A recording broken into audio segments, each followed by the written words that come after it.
I am Reverend Cherie Williams, minister of St. Peter's United Church of Christ. I'm going to do the devotional today on Psalms 80, verses 1 through 19. I'm only going to read starting with verse 6, a couple of verses, and I encourage you to go back and read its entirety. It reads, "You make us an object of contention for our neighbors, and our enemies laugh among themselves.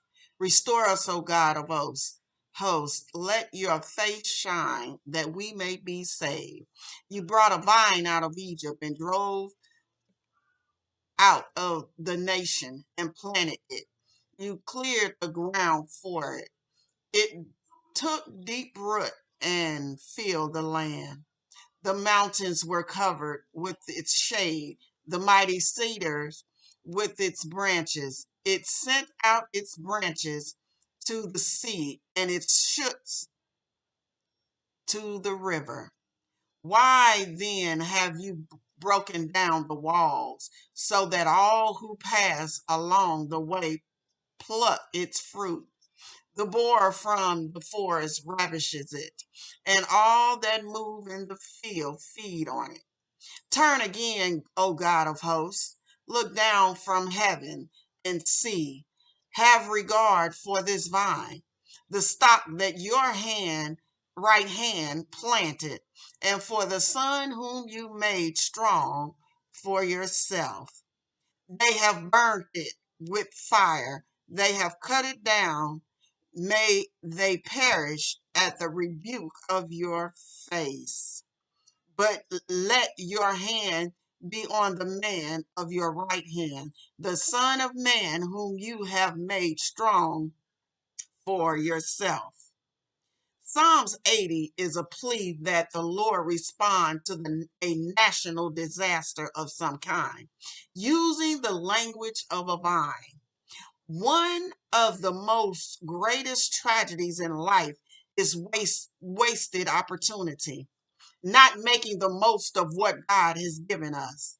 We come into this world with certain abilities, and when God saved us, he gave us gifts and a grace to exercise those gifts to help others, to build our lives and to glorify his name. This psalm is used for the relationship between God and people, is an example of a vine and gardener.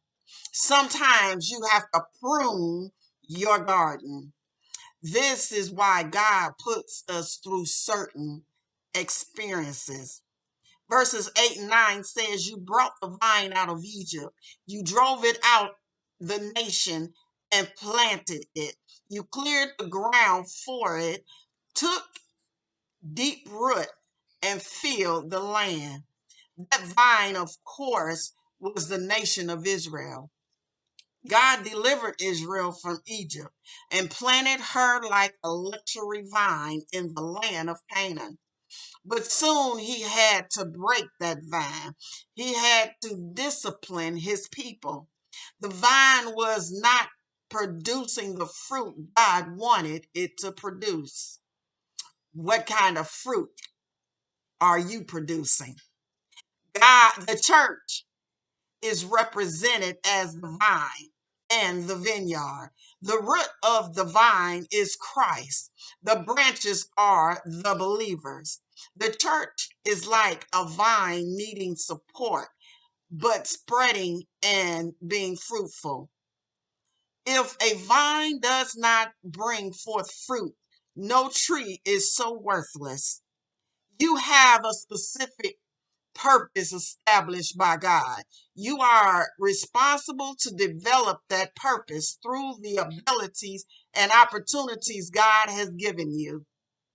Every one of us is important in God's plan, whether you are the leader of a nation or a common laborer. All are useful in God's plan and advancing his kingdom in this world. Be fruitful, be blessed, and be safe.